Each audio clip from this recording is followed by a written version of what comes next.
నిజంగంటే ఈ సైన్స్ చాప్టర్‌లో respiration system నుంచి ఈ టేబుల్ చూస్తే ఖచ్చితంగా 1 ఆర్ 2 మార్క్స్ వస్తుంది. ఆర్ఆర్‌బీ ఎస్ఎస్‌సిలో ఎలానో చెప్తాను. ఫస్ట్ నుంచి లాస్ట్ వరకు చూడండి మీకే అర్థమైతుంది.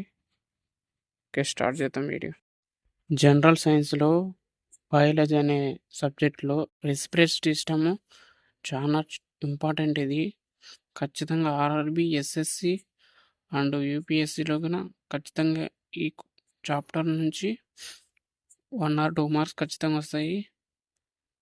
సింపుల్‌గా చెప్తాను. అంత లెంత్ ఏమి ఉండదు. సింపుల్ వేలో చెప్తా. ఓకే. స్టార్ట్ చేద్దాం ఫస్ట్ రెస్పిరేషన్ సిస్టమ్ అంటే ఏమి? మెయిన్‌గా ఏం చేస్తుందంటే ఇది మెయిన్లీ ఎనర్జీ రిలీజింగ్ దాంట్లో మెయిన్‌గా పాల్గొంటుంది ఇది. నెక్స్ట్ దీంట్లో టైప్స్ ఉంటాయి. రెస్పిరేటరీ సిస్టమ్‌లో 2 టైప్స్ ఉంటాయి. ఔటర్ సెల్యులర్ అని, ఇంట్రా సెల్యులర్ అని ఉంటాయి. ఔటర్ సెల్యులర్ అంటే ఏంది? లంగ్స్. ఇంట్రా సెల్యులర్ అంటే మైటోకాండ్రియా. ఇదేమి లంగ్స్ అనేది వర్క్ ఏమి? Exchange of oxygen and carbon dioxide to blood. బ్లడ్లో ఉండే కార్బన్ డైఆక్సైడ్ అవన్నీ బయటికి తీసుకున్న ఆక్సిజన్ బ్లడ్లోకి పంపించడానికి మెయిన్గా ఔటర్ సెల్యులర్లో వర్క్ చేస్తుంది. ఇది మైటోకాండ్రియా అంటే లోపల ఎనర్జీ రిలీజింగ్ అంటే లోపల జరుగుతుంది మన బాడీ లోపల. నెక్స్ట్ ఈ టేబుల్ చాలా ఇంపార్టెంట్. ఖచ్చితంగా ఈ టేబుల్ నుంచి క్వశ్చన్స్ రావడానికి అవకాశం ఉంది. సింపుల్గా ఉంటుంది table.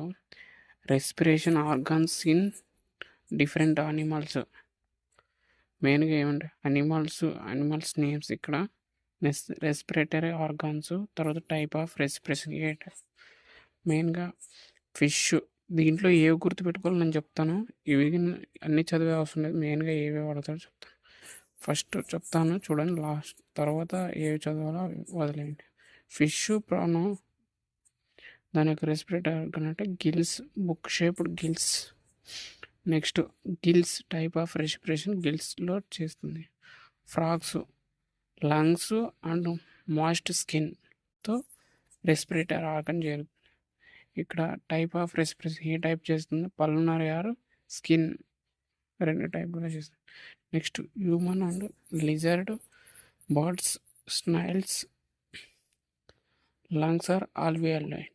Next pulmonaries. Next sheep అనేది దేంతో చేస్తుంది అంటే pectorals and muscles or lungs. దాని యొక్క టైప్ ఏమంటే మస్కులర్ ఆర్ పల్మనరీ. నెక్స్ట్ ఎర్త్వామ్ దేంతో అంటే moist skin or capillaries. Type ఏమంటే skin. Next amoeba, planaria, cell membrane or simple diffusion. దాని టైప్ ఏమంటే డిఫ్యూజన్. దీంట్లో మెయిన్గా గుర్తుపెట్టుకోండి, మెయిన్గా ఏది అడుగుతాడంటే అమీబా గురించి అడుగుతాడు. అమీబా ఎక్కువ అడుగుతాడు. ఎర్త్వామ్స్ అడుగుతాడు. నెక్స్ట్ ఫ్రాగ్ గురించి అడుగుతాడు. ఫ్రాగ్, హ్యూమన్స్, వీటి గురించి మెయిన్ ఎక్కువ. ఇంకా చాలా ఉన్నాయి బట్ నేను ఇంపార్టెంట్ చెప్పినాను. Okay. Next question. Next topic continue.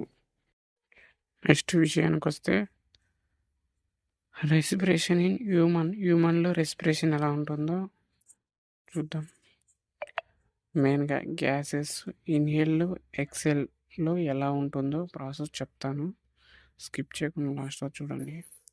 మెయిన్గా గ్యాసెస్ మనకి ఏంటి? Nitrogen, oxygen, carbon dioxide, other gases ఉంటాయి. ఇక్కడ నైట్రోజన్ విషయానికి వస్తే 72% ఇన్హేల్ లోపల ఉంటుంది. ఎక్సెల్ బయటగిన 78% సేమ్గానే ఉంటుంది. బట్ ఆక్సిజన్ విషయానికి వస్తే ఇన్హేల్ అంటే లోపల 21% ఉంటుంది. బట్ యూజ్ చేసుకునేది మాత్రం 5% మాత్రమే చేసుకుంటాం. ఇది బాగా గుర్తుపెట్టుకోండి. ఇది మెయిన్ పాయింట్. అది ఎగ్జామ్లో అడగడానికి స్కోప్ ఉంది. నెక్స్ట్ ఎక్సెల్ బయటికి 16%.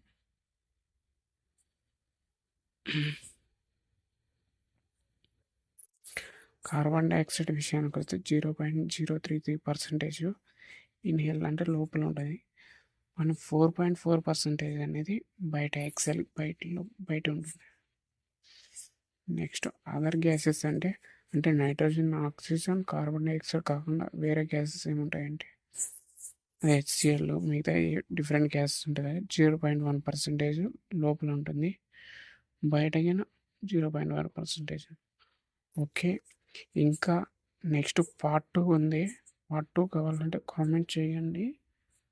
ఓకే, ఈ వీడియో మినిమం 1,00,000 వ్యూస్ వస్తే నెక్స్ట్ పార్ట్ 2 ఖచ్చితంగా చేస్తాను. లైక్ చేయండి, షేర్ చేసుకోండి మీ ఫ్రెండ్స్ అండ్ ఫ్యామిలీ, చాలా యూస్ఫుల్.